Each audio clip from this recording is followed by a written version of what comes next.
ನಿನ್ನೆ ಗುಜರಾತ್ ಟೈಟಾನ್ಸ್ ಮತ್ತು ಮುಂಬೈ ಇಂಡಿಯನ್ಸ್ ನಡುವೆ ನಡೆದಂತಹ ಹೈ ವೋಲ್ಟೇಜ್ ಪಂದ್ಯದಲ್ಲಿ ಮುಂಬೈ ತಂಡ ಗುಜರಾತ್ ಟೈಟಾನ್ಸ್ ತಂಡವನ್ನು 99 ರನ್ಗಳಿಂದ ಮಣಿಸಿ ಭರ್ಜರಿ ಜಯ ಸಾಧಿಸಿದೆ.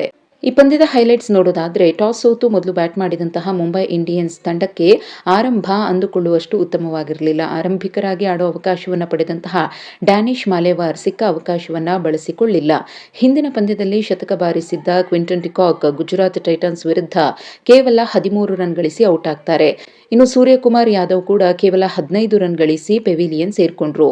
ಪವರ್ ಪ್ಲೇನಲ್ಲಿ 3 ವಿಕೆಟ್ಗಳನ್ನು ಕಳ್ಕೊಂಡು ಸಂಕಷ್ಟಕ್ಕೆ ಸಿಲುಕಿದ್ದಂತಹ ಮುಂಬೈ ಇಂಡಿಯನ್ಸ್ ತಂಡಕ್ಕೆ ಆಧಾರವಾಗಿದ್ದು ನಮನ್ ಧೀರ್ ಮತ್ತು ತಿಲಕ್ ವರ್ಮಾ. ಈ ಜೋಡಿಯ ಅಬ್ಬರದ ಬ್ಯಾಟಿಂಗ್ನಿಂದಾಗಿ ಮುಂಬೈ ನಿಗದಿತ 20 ಓವರ್ಗಳಲ್ಲಿ 5 ವಿಕೆಟ್ ನಷ್ಟಕ್ಕೆ 199 ರನ್ ಗಳಿಸಿತು.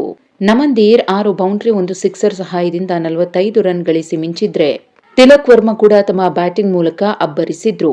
8 ಬೌಂಡ್ರಿ 7 ಸಿಕ್ಸರ್ನೊಂದಿಗೆ ಅಜೇಯ 101 ರನ್ ಬಾರಿಸಿದ್ರು. ಇನ್ನು 200 ರನ್ಗಳ ಗುರಿ ಬೆನ್ನತ್ತಿದಂತಹ ಗುಜರಾತ್ ಟೈಟನ್ಸ್ ತಂಡದ ಆಟ ನಿನ್ನೆ ಕಳಪೆಯಾಗಿತ್ತು.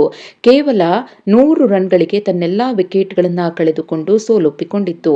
ಸಾಯಿ ಸುದರ್ಶನ್ ಇನ್ನಿಂಗ್ಸ್ನ ಮೊದಲ ಓವರ್ನ ಮೊದಲ ಎಸೆತದಲ್ಲಿ ಜಸ್ಪ್ರೀತ್ ಬುಮ್ರಾ ಅವರಿಗೆ ವಿಕೆಟ್ ಒಪ್ಪಿಸಿದ್ರು. ಇನ್ನು ಮಧ್ಯಮ ಕ್ರಮಾಂಕದಲ್ಲಿ ಬಂದಂತಹ Joseph Buttler 5, Shubman Gill 14, Washington Sundar 26, Shahrukh Khan 17, Kagiso Rabada 12 run ಬಾರಿಸಿದ್ದು ಬಿಟ್ರೆ ಉಳಿದ ಬ್ಯಾಟರ್ಗಳು ರನ್ ಕಲೆ ಹಾಕುವಲ್ಲಿ ಫೇಲ್ ಆದ್ರು. ಸದ್ಯ ಈ ಸೀಸನ್ನಲ್ಲಿ ಸೋತು ಸುಣ್ಣವಾಗಿದ್ದಂತಹ ಮುಂಬೈ ಇಂಡಿಯನ್ಸ್ ನಿನ್ನೆಯ ಗೆಲುವಿನ ಮೂಲಕ ಮತ್ತೆ ಗೆಲುವಿನ ಲಯ ಕಂಡುಕೊಂಡಿದೆ. ಸದ್ಯ ಮುಂಬೈ ಆಡಿದ 6 ಪಂದ್ಯಗಳಲ್ಲಿ 2ರಲ್ಲಿ ಜಯ ಕಂಡಿದ್ದು 4 ಸೋತಿದೆ. 4 ಅಂಕಗಳೊಂದಿಗೆ ಸದ್ಯ ಮುಂಬೈ ಇಂಡಿಯನ್ಸ್ 7ನೇ ಸ್ಥಾನದಲ್ಲಿದೆ.